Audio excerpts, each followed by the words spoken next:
about the income approach. First is the compensation of employees. It is a monetary or non-monetary benefit given to the employees for the services provided by them.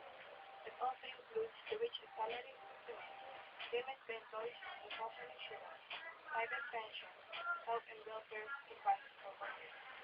Next, the rent, which consists of the income received by the household and businesses that supply property to services.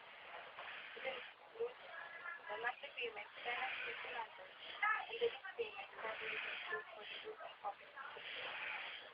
Next, the interest, which consists of the money paid for private businesses to the suppliers of money capital.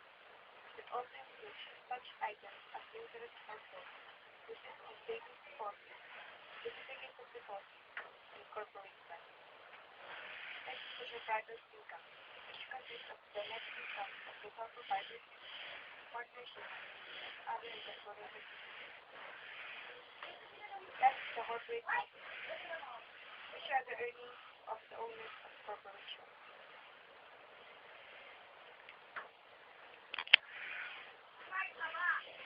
Corporate profits divided into three categories, which is the corporate income taxes.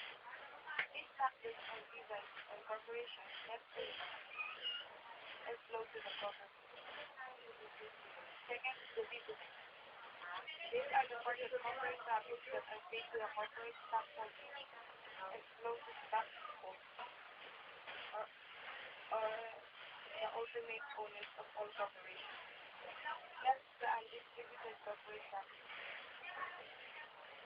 These are the money saved by corporations to be invested later in new plant and equipment.